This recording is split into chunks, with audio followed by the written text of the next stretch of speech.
Attention listeners in the Bellingham, Washington area. This coming Thursday, March 21st, I, Alicia, will be at Village Books from 6 to 7 p.m. for a reading, Q&A, and meet and greet. Not only will I be reading a selection from my story about the horrible killing of John Price in Australia, my newest installment in Mitzi Soretto's recently released anthology, Women Who Murder, but I will be joined by Mitzi herself, author Tom Larson, and Mike Brown, author and host of the Dark Poutine podcast. Tickets start at just $5 and can be found at villagebooks.com under the event tab. That's this Thursday, March 21st from 6 to 7 p.m. at Village Books, located at 1200 11th Street in Bellingham, Washington. Hope to see you there.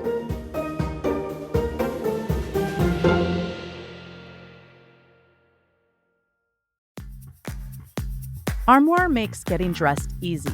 With a clothing rental membership from Armoire, build the perfect wardrobe with brands that are high quality, unique, and recommended just for you.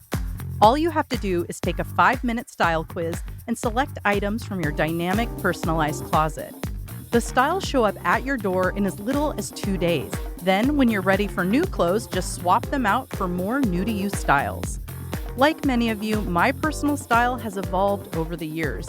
But if I want to try something new, sometimes it's hard to know what pieces will work for me.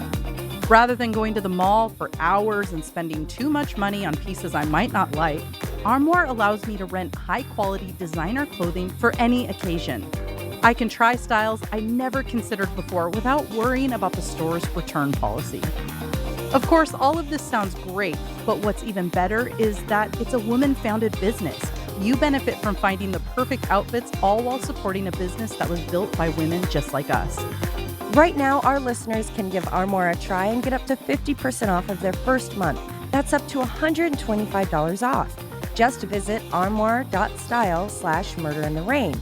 That's ARMOIRE.style/murderintherain, one word, to get up to 50% off your first month and never worry about what to wear again. Try Armoire today.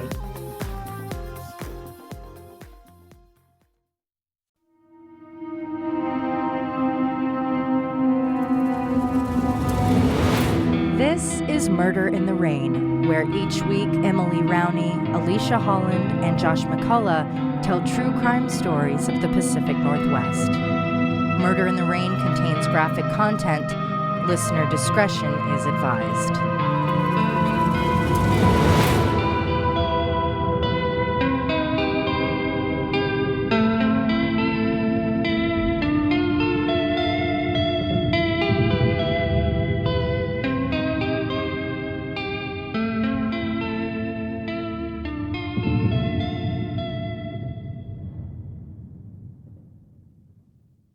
When a woman's body was discovered partially undressed, strangled, and abandoned near the Green River in Washington, it was quickly assumed she had been yet another victim of the Green River Killer. Thankfully, witnesses came forward and gave accurate accounts of what happened to Barbara Jean Hagedorn that night. That information led to the arrest of a man who wasn't the Green River Killer, but a man who was out on parole for another violent attack. As we learned from Emily and Nick's conversation last week, the Green River Killer wasn't just a killer of dozens of women. He was also a scapegoat. Men who heard of the murders realized how easy it was to get away with murdering and dumping the body of a woman, especially if she was a sex worker. Not only did this lead to copycat killings, but it distracted detectives. Even if a case like today's accidentally resembled the Green River Killer, it was sent to the task force. Over a year ago, maybe even longer, I was contacted by Patrick Hagedorn via Facebook, where he asked me to look into his mother's murder, a murder that was initially believed to have been connected to the Green River Killer. Today, I'll be sharing case details surrounding Barbara's murder, Washington's mistake of letting the perpetrator out of prison early for previous offenses against a teenager named Jeanette, and how the violent and preventable loss of his mother shaped Patrick's life. Next week, Patrick will join me to talk about life from the point of view of a child whose mother was taken too soon and how it shaped him into the man he has become. Barbara Jean Hagedorn was born April 12, 1958, near Seattle in the Rainier Valley. Her father was a chief of the Seattle Fire Department. When Barbara was about 12 years old, her parents divorced and both remarried. Her father retired from the fire department and enjoyed his later years with his new wife. Her mother and her new husband opened a bar. When they closed it to retire, they moved to Packwood, Washington, 122 miles southeast from Seattle. There, the couple opened a grocery store, which they happily ran until they both passed away. Despite the divorce, Barbara had a fairly normal childhood. She fell in love with hula dancing and did it for years. Patrick, her son, did have a hope chest of his mother's, which contained her skirt and photos of her dancing, which sadly was stolen years ago. At 21 years old, Barbara Jean married William. It was 1979, and she was nearly 4 months pregnant with Patrick. The young and expecting couple eloped at the courthouse, hiring the guitar-playing busker from outside to play for their ceremony. That man found himself in a sports coat in the front row as he was the witness for the marriage of William, who wore a blue leisure suit, and Barbara in a floral dress. Not long after Patrick was born, Barbara began to struggle with substance abuse. When it started affecting her daily life, Bill asked for a separation, not as the first step toward a divorce, but as a break so she could focus on her health and hopefully go to rehab. During the separation, Barbara stayed in Packwood with her mother and stepfather. Bill stayed in Seattle as he was working as a truck driver for the Port of Seattle. During the separation, the couple still stayed in touch and even spent time together. From what Patrick recalled, it was very amicable. Though the couple was in talks of reconciliation, Barbara wasn't going to let her youth pass her by, and she began dating a man named Dean, who the kids would call Dino the Dinosaur. By kids, I mean Patrick and his half-brother on his father's side, who was 5 years older. Barbara's parents weren't scandalized by her dating. In fact, they preferred Dean over Bill because, in their opinion, Bill was just a truck driver, which was not good enough for their daughter. Then, just before his 5th birthday, Patrick's life was completely upended. His mother didn't come home, and his young brain would have to try to understand that she would never be coming home again. As far as memories, I was 2 months away from being 5 when she was murdered. So I was pretty young, but I have pictures. It's not like a story or a movie I can think of memories, but I have pictures. And when my dad was alive, I'd ask him about it, and he'd be like, "Yeah, no, we were doing this," and he would tell me the story. We used to lay outside. We had a golden retriever named Credence that a lot of me and mom would spend our days just out sunbathing, laying in the yard with the dog running around. At night, he worked night shift for a local glass company that makes Coke bottles and beer bottles, and she'd drive me every night over to have lunch with my dad when he went to lunch break. And other than that, it was just from what I remember, just normal until all of a sudden it wasn't normal anymore. What made Patrick's childhood abnormal was the murder of his mother. To get where we are today, we have to go back to June 20th, 1980. It was a bit after 10 p.m. when two friends, Janet Spearing and Grace Ramirez, were out enjoying an early summer evening drive through Kent, Washington. When they got to the intersection of Smith and Railroad, they spotted something shocking, a young, nearly nude woman running southbound. They pulled over to check on her. Hysterically, she answered them. She had been raped. They helped the 18-year-old into their car and found a phone somewhere to call for help. A fire aid unit was sent from Kent to check on the woman. She was upset. She was undressed, but she had not been seriously physically harmed. The fire guys asked the women to drive to the police station, which they did. Another report shows that this call and the aid was provided after the group arrived at the station, but either way, the woman was physically all right. It was about 11:15 p.m. when Janet pulled up at the station. Going to the front window, she told the responding officer she had a rape victim in her vehicle. The officer called it in and went outside to see what was going on. Finding the teenager in the back seat, she said her name was Jeanette. There isn't a lot of info about this case that's easily accessible to the public, so I will not be using the survivor's full name. Wearing only a shirt, no pants, no underwear, or even shoes, Jeanette was emotional and could not stop crying, as anyone, especially someone of her age, would feel after such an ordeal. She began telling the officer about how she had just been kidnapped from a laundromat and raped. With just the basics, the officer put out a call for the suspect, a white man in his late 20s or early 30s with dark hair and a mustache. He was about 5'10" and 175 pounds. He was in a plaid shirt, dark pants, had heavy shoes, and a notably large belt buckle. The next call was to David, Jeanette's husband. The station informed him of his wife's condition and requested he get there as quickly as possible, which he did. The responding officer told him to get Jeanette to the hospital right away. David agreed, asking that the officer come with them. He said he would and left just ahead of David and Jeanette. The officer arrived at the hospital 10 minutes later at 11:50 p.m. 20 minutes later, while still waiting on Jeanette's arrival, the officer got the call that the suspect was in custody. He could not wait to give the good news. When Jeanette and David finally arrived nearly an hour later at 12:40 a.m., they didn't need to hear the news. They had been the ones to break it. After leaving the station, David and Jeanette decided they would pick up Jeanette's father while on their way. When I first read that, I was a little bit surprised, but then I remembered she's just 18 years old, so that would make sense that you would go get your dad. After picking him up, they realized Jeanette was still basically naked and she needed her clothes, which unfortunately were still at the laundromat she claimed to have just been kidnapped from. That caused me to gasp at the PTSD of it all, but that was maybe the best thing they could have done. Where the laundromat once stood, there is now a closed beauty parlor called Mela's. It's a cute-looking area of Kent. There's a bit of an old town-like strip. The streets are very wide. It's right along some railroad tracks. Just kind of an every small-town look. It doesn't seem too different from places like Longview or Corvallis or Bend. At this intersection, there are restaurants and a park. Near where the laundromat had been, there was also the Kegger Tavern. Uh-oh. Parking to grab those clothes, the car ended up in front of the Kegger Tavern on East Meeker.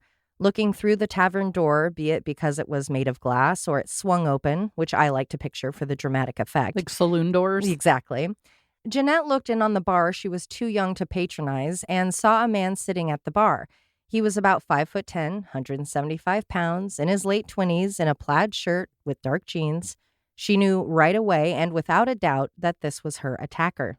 Just sitting there, enjoying a drink, less than 2 hours after attacking her and not more than a block away from the scene. Jeanette, David, and her father then went down the road to the location of where the rape took place. There, they were able to make a call to the police and told them about the suspect's location. Sergeant LaBelle, Officer Daughtry, and Officer Boone responded to that call. Since Boone was in plain clothes and Jeanette was strong enough to agree to do so, the pair walked past the Kegger Tavern door twice so she could get a closer look, confirming what she already knew. The man in the bar was her rapist. How amazing to have a suspect in custody that quickly. It all transpired so fast, they hadn't even had time to get Jeanette's statement about what actually happened. When there was time to do so, she gave the upsetting details as to what exactly the man in the plaid shirt had done to her. Around 10 p.m. on the evening of the 20th, Jeanette went to the laundromat to wash her clothes. As she began putting the clothes into different washers, a man stood at the front door. Looking at her, he caught her attention. When they looked at each other, he said something to the effect of, "Well, smile." Ew. Jeanette did not engage. The man then walked into the building, past Jeanette, and out the back door. 3 minutes later, as she was still sorting clothes and filling machines, the man returned to the building. Again, she did not acknowledge him, but she was forced to when he came up behind her, wrapped his arm around her neck, and grabbed her.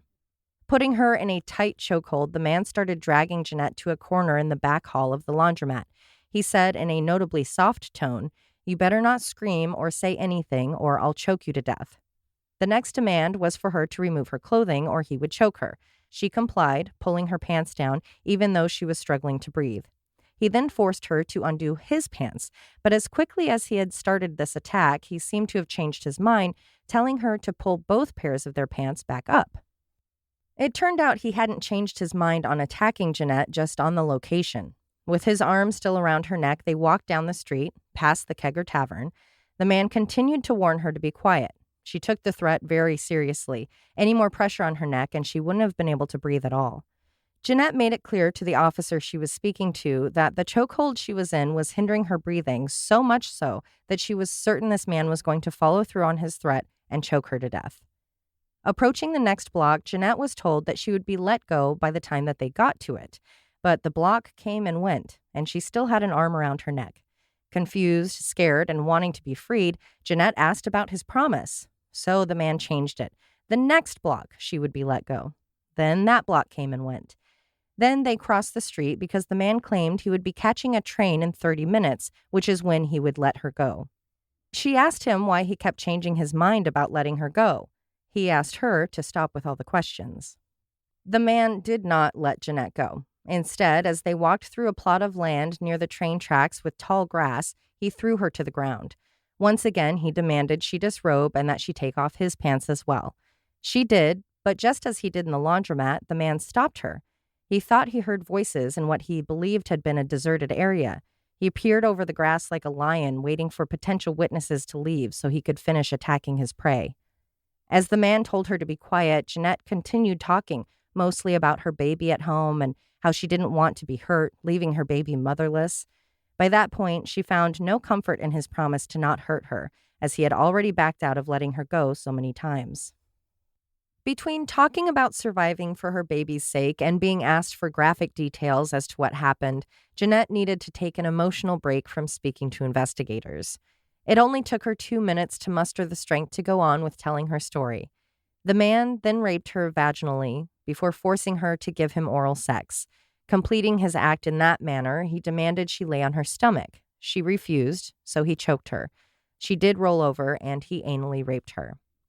The man stood up, and for a moment, Jeanette thought that he would finally let her go. But when he stood, he spotted people in the area again, so he laid down. But not on the grass. No, he laid on top of Jeanette. Then he fell asleep. Ugh. She tried to wiggle to get away, but the fear of waking him was too much, so she stayed put. When he finally did wake up, he raped her again in the same sequence, vaginally, orally, anally. After the second attack, the man was tired and wasn't being as strict with holding Jeanette. When she realized she wasn't being held or choked in any way, she took off running down the street. She looked behind her a couple of times to check if she was being followed, but there was no sign of the man. That tells you he got up from that situation and just walked the 2 blocks into the bar, which is, well, it's all disgusting, but that, I don't know, there's something about the arrogance of that or stupidity. I just can't believe he fell asleep. Yeah. That's like he had no stress in that situation. Yeah, no worries. He's fine. Comfortable even. When Jeanette got to the end of the larger street, she stood there half-dressed and screamed for help. 2 cars passed and stared at her as they did. A third car finally stopped. It was Janet and Grace, the women who drove her to the station. It would only take 2 months to get from arresting this guy at a bar to getting a signed plea deal. 29-year-old Bruce Bradley Bushy was arrested and charged with first-degree rape. I did not see anything about a kidnapping charge from either before or after the deal was offered. That might be the deal. They dropped that charge. That's what I was thinking. Yeah. Or also this is 1980, so dismissed her saying that she was taken from there, or it could have just went with the bigger charge. Yeah. That's what I was thinking. When accepting the deal, Bruce had to plead guilty. That would allow the charge to drop from first degree to second degree rape. It would also allow for a 3-year minimum of the 10-year sentence. In his statement from the plea, Bruce Bradley Bushy said, "I am not admitting that I committed this rape, but I am pleading guilty because after reviewing the police reports, I believe there is a substantial likelihood of conviction. I am pleading because I want to take advantage of the prosecutor's offer and do not want to be charged with rape in the first degree should I go to trial." I wish it was part of the plea deal that he had to admit guilt. Or, say exactly what you did. That would have been nice. But at least they got him on that. Some of the damning physical evidence was Bruce's underwear, his plaid shirt, jeans, leather belt with a buckle. From the scene of the rapes, officers found a pair of women's underwear, a pair of women's blue pants, and clogged shoes, all of which belonged to Jeanette. Bruce Bushy was probably pretty glad that he took that deal when less than 3 years after that horrifying attack, he was released from prison in late 1983. If instead he had gone to trial and been found guilty of first-degree rape, he would have probably been behind bars for at least 10 years, and he wouldn't have been free to harm again. It was reported that even though his plea deal was for a minimum of 3 years, it was possible there was a clerical error or something along those lines that led to Bruce being released as early as he was. I'll get into this more next week, but as with most cases, there are some discrepancies. When Patrick shares what he knows next week, it's important to remember that he was a child at the time, so his information was limited. Also, what I'm sharing today, a lot of it comes from police reports, which were given by Bruce. So this is his report of how things happened. And as we know, convicted rapists aren't the most reliable witnesses. Side note here, I'm still waiting for and hoping on some documents to come through for next week's episode. But it does appear that the attack on Jeanette was not the only charge Bruce faced around this time. On one of the court documents, there were 3 lines of information regarding witnesses, which just had their names, dates, and it looks like the crimes committed against them, which connected them to Bruce. So they were listed as Jeanette in 1980 with her rape, Wilma L. for a 1978 battery, and April R. with a 1980 sim assault, which I don't know if you guys have seen that before. It's just SIM, so I'm thinking similar assault. Simple assault. Oh, simple assault. Thank you. I was Googling and I'm like, I don't know what they're trying to say on here. Okay, so another assault charge, basically. So, like I said, hopefully next week I'll have those documents from the state, but I don't even know that they exist because things get kind of tucked away. So we'll see if they come through. If not, it does look like Bruce had several other issues of being violent towards women from late 70s to early 80s. A true gentleman. Oh, yes. Let him out early. On the evening of Sunday, September 16th, 1984, less than a year after Bruce was paroled, Barbara Jean Hagedorn got into a fight with boyfriend Dino the dinosaur. As it usually is, the stress was caused by money. Distraught, she left and spent the day with her friends. It's reported they hung out all day. That evening, she found herself in the bar at the back of the local Denny's. News articles mostly referred to Barbara as a waitress, headlines saying things along the lines of "man charged in slaying of waitress," as though she wasn't more than that. However, some articles said that she was actually unemployed at the time. Patrick's understanding was that she had been working, as stopping by that lounge was part of her coming home routine, but that also could have been just her place to go in the evenings. For anyone who doesn't recall or doesn't still have lounges like our local Sherry's, some diners, such as Denny's, had back or corner areas that were blocked off to give a separate lounge feel from the restaurant. Some of them have bars, pool tables, lottery machines. Oh, yeah. My favorite is from Corvallis, Daryl's, and they had the Amber Room. Ooh, Daryl's Amber Room. That sounds we went, sexy. His parents took us there for her 21st birthday. Oh, my God. They went from like strict parents to the coolest parents ever. And one night, her dad was dancing with me to ABBA songs all night. That's great. amazing. Sounds like we need to get to Daryl's Amber Room. It was a small space, but Barbara was not alone. The patrons ended up eventually being just herself and a man she didn't know. Right before she had arrived, there had been a couple of local firefighters hanging out. The man she didn't know was Bruce Bushy. He had gone to the bar to catch the football game. Before Barbara arrived, Bruce had been chatting with the 2 firemen, watching the game with them. Soon after Barbara got there, she and Bruce got to talking. The pair then took a seat at a Pac-Man table and enjoyed some drinks. It was just about closing time, about 2 a.m., when it was reported Barbara paid her tab and left the restaurant. Some witnesses reported it appeared that the 2 walked out of the restaurant together. Just 5 hours later, Dean would wake up and realize Barbara hadn't come home after her day of cooling off. It's unclear what the police did to help right away or how seriously they considered the report he made, but Dean took it upon himself to look for Barbara. He decided around 3 p.m. to go to the Denny's. One could assume he also knew that was a spot Barbara would have ended up at the end of the night. His instincts were right. In the parking lot sat Barbara's car. He approached the vehicle and found the doors were locked, the keys were in the ignition, the battery was dead, and her purse was sitting on the passenger seat. It was like she had sat down to start her 20-minute drive home and disappeared before she could. After finding the car, Dean went inside to ask the Denny's employees if they had seen Barbara. They told him about her being in the previous night drinking with a man who had been drinking with the firefighters. And that was all the information needed to figure out Bruce Bushy had been the last one seen by Barbara. Bruce had been so friendly with the firemen. He not only introduced himself by name, but he gave them his phone number. So when police were called to the Denny's, all they had to do was contact the nearby fire departments to find out who had the number of the man who was last to be seen with Barbara.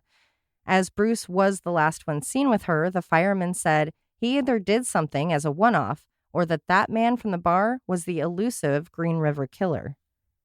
Once in contact with Bruce and informed as to why the police were wanting to speak with him, he complied, telling them that he had been at the Denny's and he had been hanging out with Barbara. When the bar closed and he walked her to the parking lot, he tried to help her with a car problem, but he was unable to do so. So he claimed he left her in the lot after she told him not to worry about it because she had a friend who was working nearby whom she could get help or a ride from. He added that he wasn't willing to offer her a ride as he had to be at work early in the morning. 2 days later, on the 19th, a man named David Lindbergh was driving along the Green Valley Road around 11:30 a.m. when nature called. Stopping his car to urinate, he made his way into the woods for privacy. As he did, he spotted the body of a young woman. He left and called the police. Even though it had only been a couple of days, decomposition was already taking place. This was clearly Barbara's body. It was also clear she had been murdered at another location than where she had been so carelessly dumped. From Barbara's home to where she was abducted was just a 20-minute drive. From where the body was found, just 15. This setup might sound familiar, especially after Emily's last 2 episodes. At the same time Barbara went missing, Gary Ridgway, the Green River Killer, was prolifically active in the area. Barbara's murder fit the Green River Killer's MO. She wasn't a sex worker, but she had been out late and did have a history of substance addiction. There had been sexual activity. She was undressed, with her blouse unbuttoned and pushed up. She was strangled at a location other than where she was found. And where she was found, a wooded area along the Green River, was exactly where Gary Ridgway dumped bodies of his victims, hence the moniker. In May of that year, Gary Ridgway had contacted the Green River Task Force to offer helpful information. Because he was known as a John in the area, he was brought in for and passed a polygraph. 3 months after Barbara was murdered, the death toll for the Green River Killer was 42 known victims.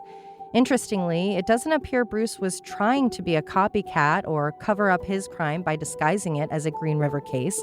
It seems he had his own MO. Kidnap, rape the victim in 3 manners, maybe more than once. Last time his victim got away. This time he wouldn't let that happen.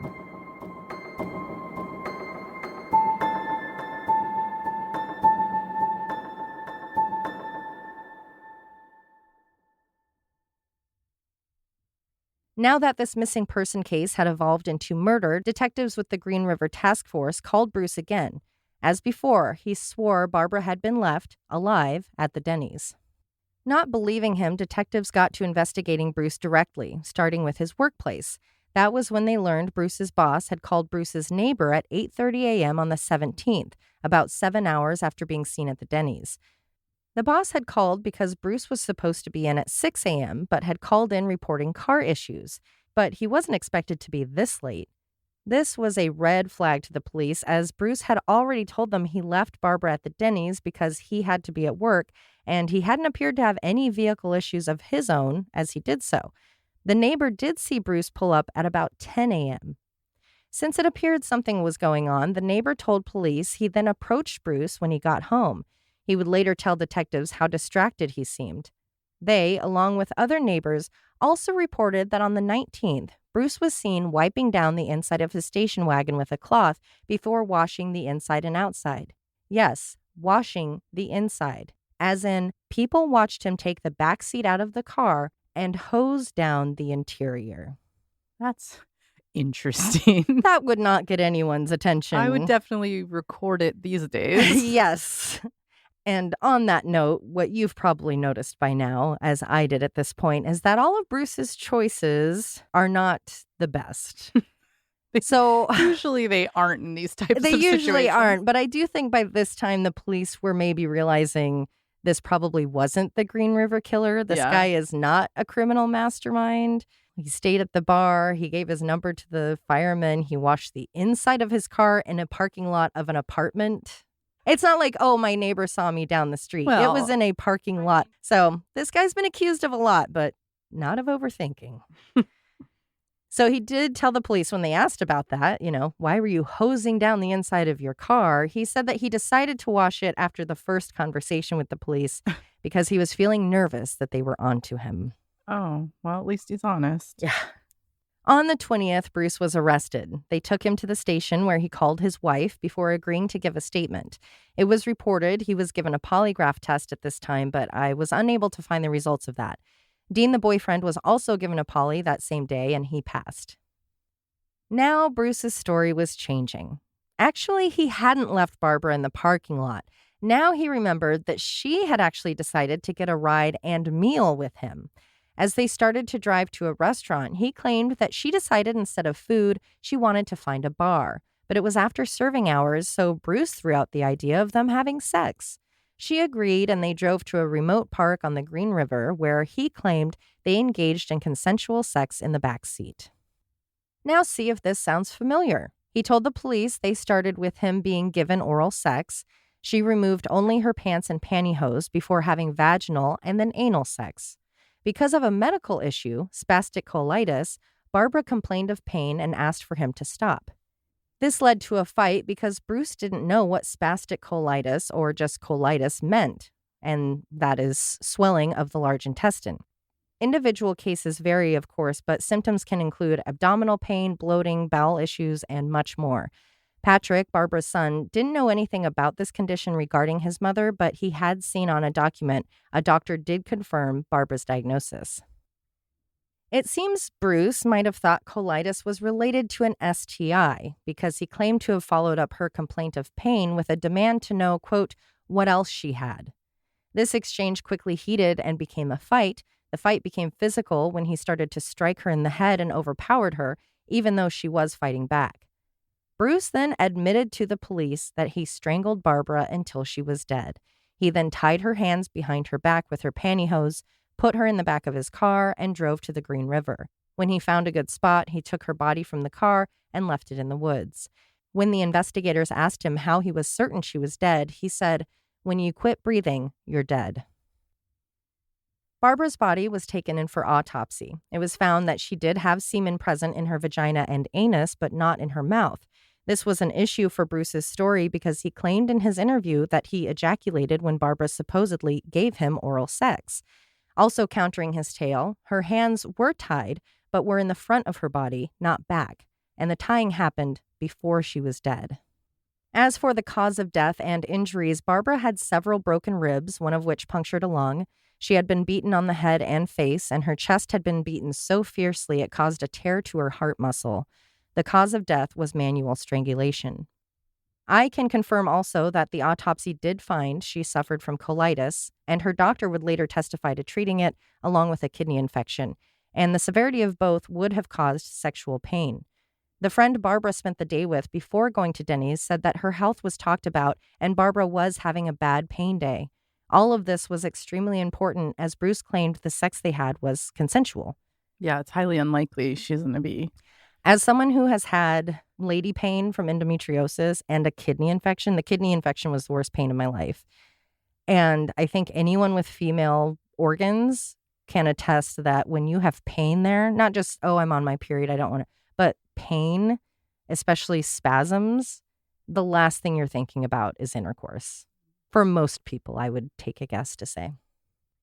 The argument her boyfriend, friends, and doctor would make was that if she was having any kind of pain in that realm, casual sex in the back of a stranger's car, or any sex at all, likely would not have been something Barbara was seeking. Barbara's doctor would say she would have such serious pain days that it would, at times, hinder her ability to walk. He had even told her to abstain from sex, which Dean confirmed. It had been a few weeks since the couple had been intimate. The state had a lot of evidence, proof, and even Bruce's own story to hold against him. That's not to say there weren't some hiccups before they could even get to trial. Going back to when Bruce was arrested, it was argued since there was no arrest warrant, you couldn't prove if Bruce had come out of his home to be arrested or if the police took him against his will. Bruce's team also argued that he had not been given his rights before he provided his statement. They even alleged that the police made threats against Bruce's wife, family, and property. The court found Bruce left his home on his own accord when asked to go with the police. They said he was given his Miranda rights at the appropriate time and he did not request an attorney. But we do know how often those requests can be ignored. The state claimed the request for his lawyer came after he made the statement as to what happened in those early morning hours. Of course, the state said that they did not make any threats against anyone in order to get that statement. In the end, it was decided the arrest was legal, the statement was given after he was informed of his rights, and the statement was given voluntarily. The question regarding the Miranda rights were about the statements Bruce made as part of basic questioning, so there was actually no need or requirement for the rights to be given. So it all stood, and the state was moving ahead, pursuing the death penalty for the aggravated first-degree murder charge. His bail was set at $250,000. Bruce waived his right to a speedy trial, as part of his team was dealing with another major case at the time.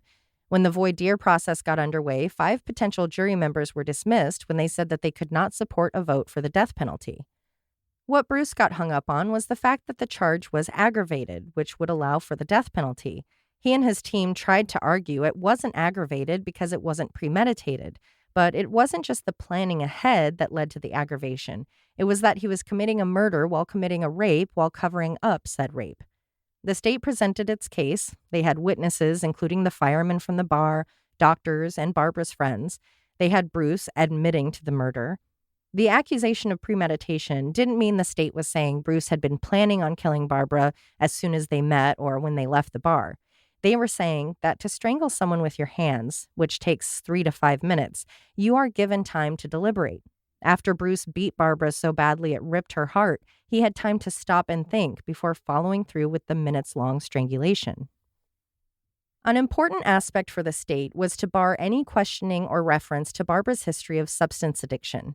They did not want her struggles to be used as an out for making what could be painted as a bad decision, meaning leaving in Bruce's car, supposedly. They wanted Bruce to be on trial, not Barbara.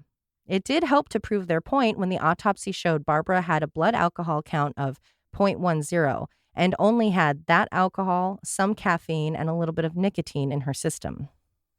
Bruce had an argument of his own against the excusal of the 5 anti-death penalty jurors, but it was allowed as those jurors are considered Witherspoon excludables, which I really hope Reese Witherspoon uses for a band name or something cool. That allowance comes from Witherspoon versus Illinois, a decision that came from the court in 1968, which allows for the dismissal of jurors who are against the death penalty if they are being presented a death penalty case. The state wanted to be able to present the 1980 rape case due to the similarities. Because he had been caught before, Bruce knew he would have to kill Barbara as to not leave any witnesses. And if he had been caught for rape, he would have gone back to prison and probably for a longer period. So he decided to murder her and dump her, possibly like the Green River Killer, to help keep the heat off of him. This became the basis for Bruce's motive. He knew his rape of Barbara would lead to punishment, just like his last attack 3 years prior. The potential length of punishment, now that he was reoffending, would be heightened. His motive was to do whatever he had to escape accountability. For that reason, it was necessary to show the jury limited facts of his prior conviction. The state pointed out that it was well known that to escape penal consequences, a person can be motivated to commit an even more egregious crime to cover up another. Both sides came to a close, and the decision was handed off to the jury. Because I went through nearly all of the documents from this case, I got to read their inquiries to the judge. These can be questions relating to the case or themselves. These jurors asked about word usage regarding pieces of evidence and descriptions, especially evidence filed as number 44. On the list of exhibits, it's simply marked as a cassette tape. A tape player and transcript of the tape were other requests about Article 44. Reading the transcript, it's very basic, just 2 pages, mostly the detectives talking about specifics to the interviewee, asking Bruce if he knows he's being taped, the date, his rights, so on. It ends with Bruce being indisposed, so perhaps he went to the bathroom and upon his return asked for a lawyer. Proving that jurors, they're just like us. One request was, "May we please be excused at 5:30, leaving at 6 caused hardship for more than one juror," which the judge allowed. And my personal favorite, "May we please be allowed candy bars or Coke, etc.?" Absolutely. The judge also agreed to that, saying, now get this, they would need a specific list and the collected funds. So you mean to tell me They don't even supply candy? if I take 20 minutes out of my day to give blood, I can get all the juice, crackers, cookies, chips that I want? But if I give weeks of my life to be traumatized by a murder you trial, get, what, $13 a day or bupkis. something? No, they Nothing. get paid. They get paid. You're not giving me snacks? I know. But imagine everyone jokes about, oh, jury duty. Wouldn't it be more tolerable if you had little treats all over the place? Mm-hmm. Just Like a cruise? yes, absolutely. They should walk into that deliberation room and it should be a full Little spread on the buffet. back. Like some when you have like croissants. a leadership meeting, there's always food there. Precisely. Because you got to stay awake and use your brain all And day. you're going to be thinking more. Mm-hmm. You're going to be all cranky. You're giving people Coke and candy bars. So they're required to bring their own Snickers bars? Like, rude. Anyway, so I just wanted to include that because it was shocking information. Maybe nowadays, all these years later, it's better, but... On March 28, 1985, Bruce Bradley Bushy was found guilty of aggravated murder in the first degree. Before the trial even began, the prosecution stated that there may not be sufficient mitigating circumstances to merit leniency, meaning the state felt the circumstances surrounding Barbara's murder were so extreme and vile that there was no option for anything but the death penalty. But the jury did not agree. They gave Bruce life without the possibility of parole. On May 12, 1987, Bruce's appeal, mostly about evidence and counsel, was denied. A couple little things here I just wanted to share. They didn't really have a spot in this story, but they're interesting. In November of 84, Robert Goldsmith, Karen Klein, Robert Kessler, and Seattle-King County Public Defender Association were all granted leave to withdraw as counsel, and then other counsel was to be appointed. And this was, quote, due to the court being satisfied a conflict of interest exists. I'm not sure what was happening there, but basically all of the King County public defenders were excused. Interesting. Because of conflict of interest. And I'm so curious. I was digging so deep because I wanted to see if Bruce had said or done something or threatened something or... Well, it could have even just been another case. Yeah, that's true. Because that happened a lot. Like when they were commuting all of the death penalty sentences to life, I feel like I read something about they were on multiple cases, so they had to be excused from some of them. So I think that's a totally valid thing, especially how they were saying in the beginning of the trial, they waived the right to the speedy trial because they were all working on a big case somewhere else. Mm-hmm. But what makes me think it was Bruce is that Rita Griffith, appellant lawyer, she withdrew on June 26, 1987 from his case. So, again, I don't know how common all that is. I just saw these documents in the case file and was like, it seems odd that 2 times he had all his lawyers back out. I'm guessing it's him because he sucks. Yeah, I mean, that's probably likely. Speaking of, when the police checked in with Bruce's parole officer, they said he was in trouble at the time, so I don't know if that means they were pursuing some sort of prosecution or anything like that. He had not completed a sexual deviancy program. So he was already in some hot water for that. And going back to when he was released, and I know I especially talk about these reoffending people who have been released, and logically, legally, I know that it's not okay to have the parole board look at what other potential charges were, because they weren't convictions. Mm-hmm. But that's not working. I know. Right? So it's so hard to say, hey, can we look at what the plea deal was he signed and but what on it was the other going side to be? of it, imagine having a decision made upon you if they did consider those things and you were innocent of them. I know. So that's what it's a rock and a hard place kind of a situation. Because I feel like, okay, if we're about to put you up on parole and we see a piece of paper that says 3-year minimum and you're at 3 years, we go, okay.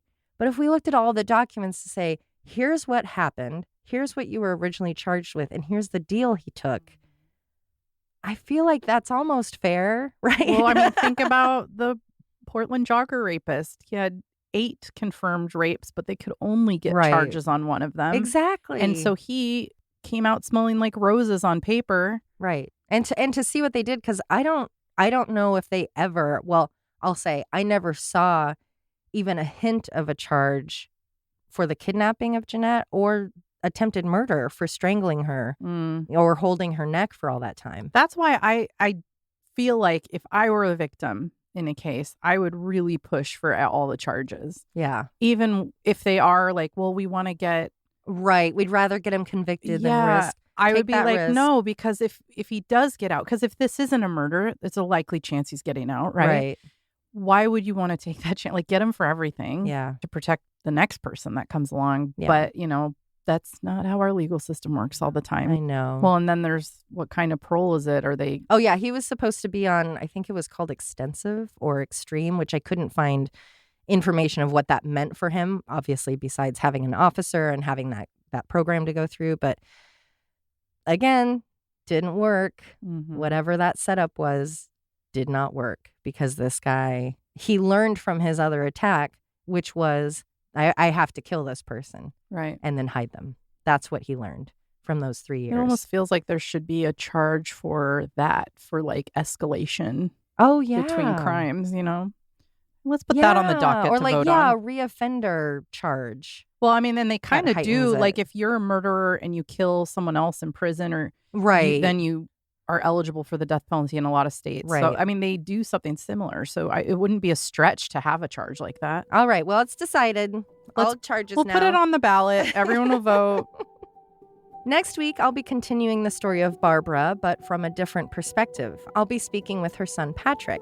He'll tell us who his mother was, what it was like to lose a parent in such a horrendous and public way, and how being so close to something so tragic has shaped his life.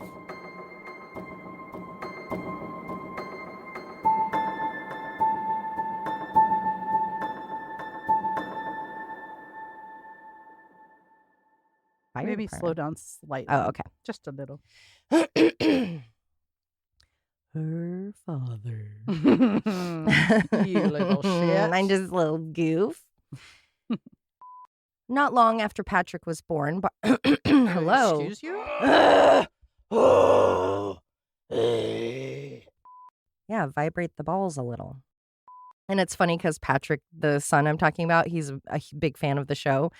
And so I wrote him, was like, hey, normally when we work with the family, we don't do bloopers out of respect, but you're a fan, so how do you feel? He's like, bloopers! We need to laugh after a cry. I'm like, all right. That's cute. After leaving this... Huh? Oh, no. Oh, you're responding. I said, oh. Oh. And I did with my face. You just couldn't hear it. I heard it. It went... "Err." That's the Botox wearing off. So that she could get a closer look. Damn it. I got a lurk over here. I'm gonna Lurk, work closer it. lurk. Work and lurk it. Perp it and lurk it. That tiger cavern lurks like Fern. Fern. Let's go get a drink. I'm thirsty. I couldn't really do that one, but I Can we get tried. some worms? And play some dirts? Or some pearl? The man... Ba-bang. You don't even need Gang us to mock I you at this certainly... point. I can gang I bang myself. certainly don't. Oh my gosh, could we do a BBL, but my titty fat into your titties? Nope, not Brian. Where am I getting that? That allowance comes from Witherspoon versus Illinois. What a loser. Oh my God. How embarrassing. I can only assume this was the recorded questioning. Oh, I don't have to assume because I found that later. I'll be speaking with her son, Patrick. Oh, damn it. Murder in the Rain is a Cascade Media production, written, hosted, and edited by Josh McCullough, Emily Rowney, and Alicia Holland. Feel free to email us at murderintherain@gmail.com or through our website, murderintherain.com. For as little as $1 a month, you can subscribe on Patreon to get exclusive access to ad-free and older episodes. For only $5, you can access Patreon-exclusive episodes and content. For more of us, be sure to follow on all the socials, listen to Josh and Alicia on their other show, Always Be My Sisters, and follow Emily on TikTok at @M_murderintheRain. And suck my balls.